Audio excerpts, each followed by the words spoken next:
All right, gents, in this forge, there is a lot of problem solving, and any decision that you make that seems like a good idea now could come back and bite you later. So with that theme in mind, we've designed a very special challenge for today.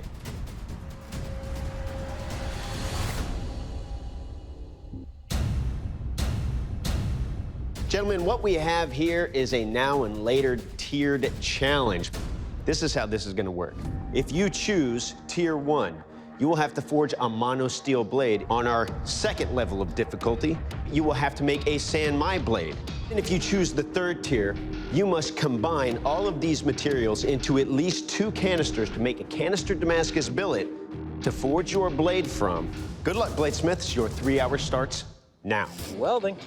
1 tier, 2 tier, 3 tiers. Y'all gonna be crying no matter what? I hope they're tears of joy.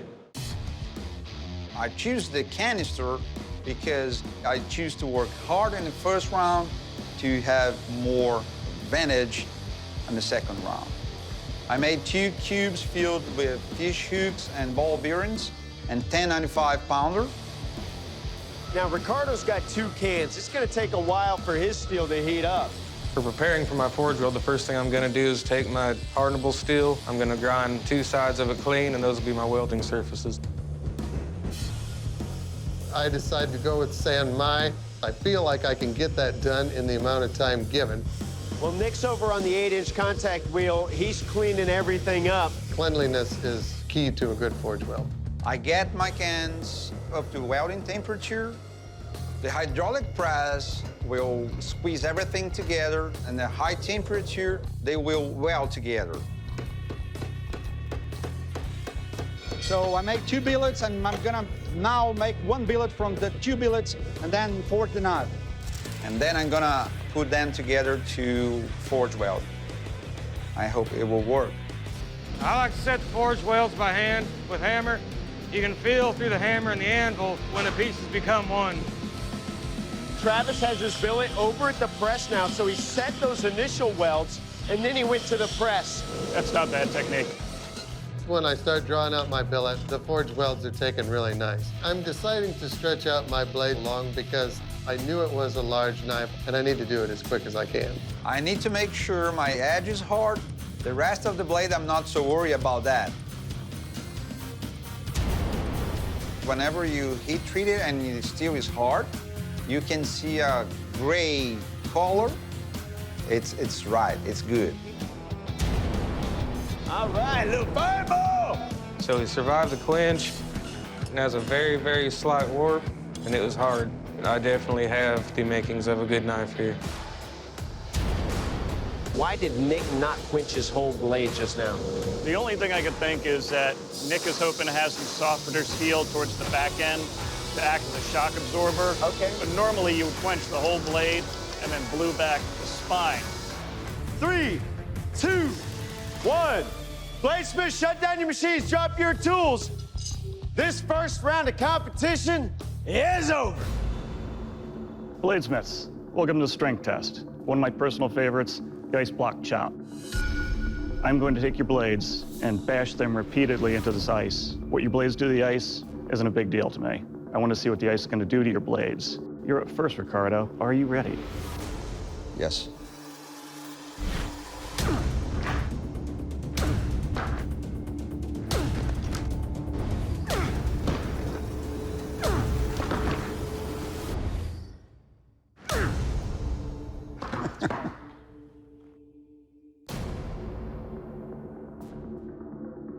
Nice job, Ricardo. Your edge is perfect still. No dull spots, no glinting. Stayed as true as it was when I first picked it up. Your handle's tight, nothing's loosened up. I just wish you had built this up a little bit more. The scales are a little bit thin for a knife this long. Makes it a little harder to control, but you had a really nice piece there. Good job. Thank you. All right, Travis, after seeing that, how you feel? Bet you can't break it. How much money you bring?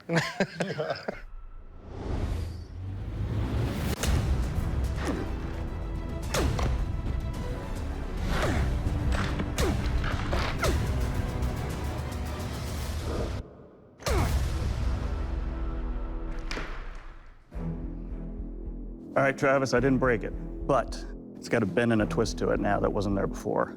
You might have a little bit too much of the mild steel still in here. There's some gapping back here and in your scales, but you survived. Good job. Thank you. What do you think, Nick? I don't know what to think. We won't think, we'll just do. Okay.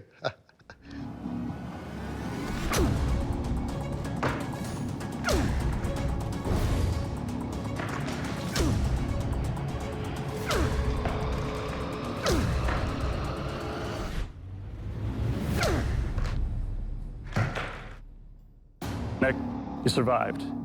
Your edge is intact and your blade stayed straight, but we've got some issues. The handle is technically mechanically connected, but nothing's tight. It's a half knife, half maraca, so I'm not sure how long I can give it out in the field. But that being said, it survived. Good job. Thank you. All right, bladesmiths, this is the sharpness test, the water tube slice. Now, a sharp edge should cut cleanly all the way through. A dull edge may crush it or just push it aside.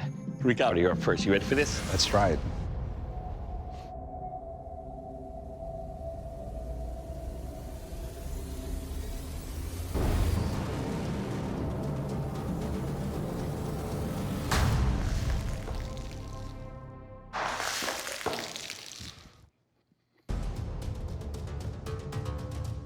All right, Ricardo. First up, your handle construction. It is still on the larger side, but with the grooves that you put in there, it gets me to get a good grip, and I can index and tell where the blade is. Now, when cutting these tubes, some of them look like it cracked and opened up, but there are some pieces over there I can see that I can definitely tell it's sliced through. Overall, sir, it will cut. Thank you. All right, Travis, your turn, sir. You ready for this? Give her hell. All right.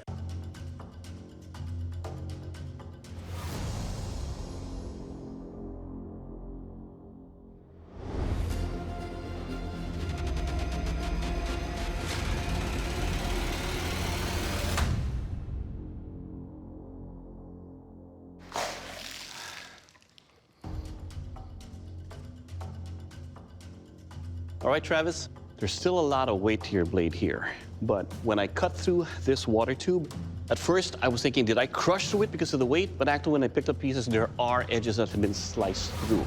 The handle construction, though, the finger weld pushes my hand to your pommel here, but that middle hump right there, it really stands proud, that I can feel a hot spot when I'm holding on to that. But most importantly, it'll cut. Thanks, sir. All right, Nick, your turn, sir. You ready? I'm ready.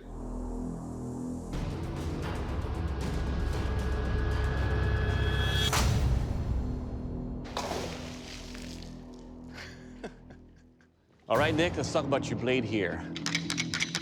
You know what that is? That's your blade jumping for joy because it is the cleanest cut out there. It's got a nice forward weight that backs it up when you're slicing. Now, your handle construction.